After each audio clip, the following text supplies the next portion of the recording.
American industry was reborn the day America's destiny was reclaimed and the day that we began to make America wealthy again. Banyak negara-negara di dunia mulai dari Eropa, Asia, hingga Afrika berlomba-lomba melobi Amerika, termasuk Indonesia.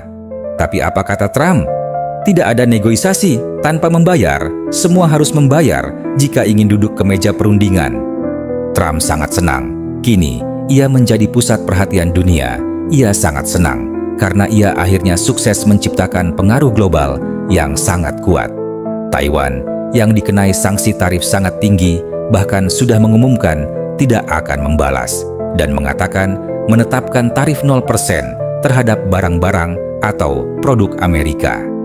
Dunia ternyata takut dan faktanya hanya segelintir negara yang benar-benar berani melawan kebijakan Trump melalui tindakan nyata seperti Kanada, Cina, mereka membalas dengan setimpal.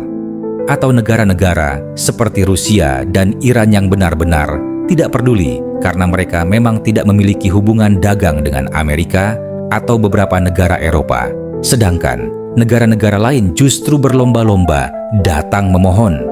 Harus diakui, Trump sukses membuat pengaruh besar untuk dirinya sendiri.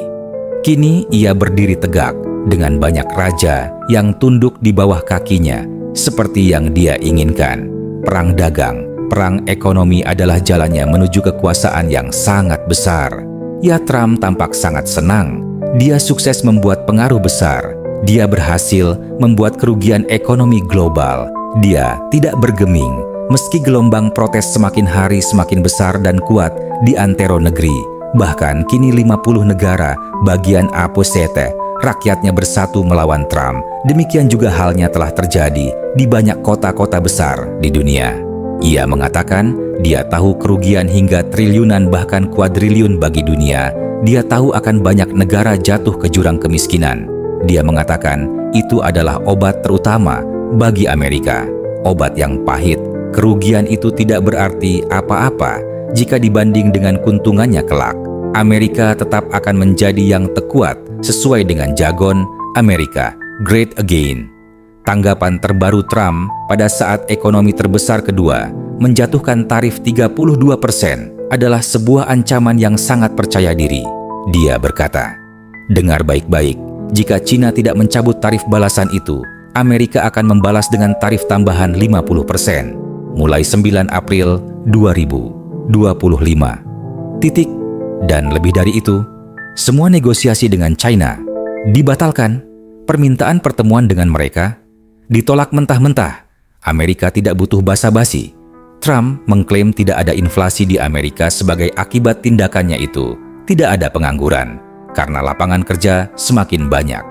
Era di mana Trump tidak peduli pada perekonomian negara lain, Amerika Great Again adalah prioritasnya. Namun, seorang ekonom pendukung Trump menyatakan kekhawatirannya akan ambisi Trump yang hanya terfokus pada Amerika justru bisa menjadi bumerang dalam jangka panjang. Bayangkan, ketika negara-negara lain jatuh miskin, Amerika dapat mengandalkan siapa?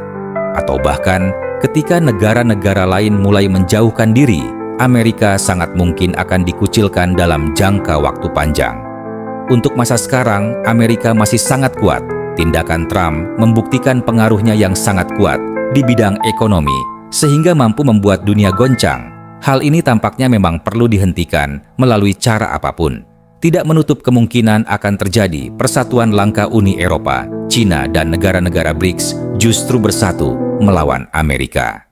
Apapun hasilnya kelak, fenomena Donald Trump adalah sebuah pelajaran yang sangat berharga dan sangat pahit bagi dunia terhadap risiko ekonomi dan tatanan unipolar dunia yang pernah tercipta hasil dari produk pemenang Perang Dunia Kedua yang dimodifikasi menjadi alat kekuasaan tanpa batas.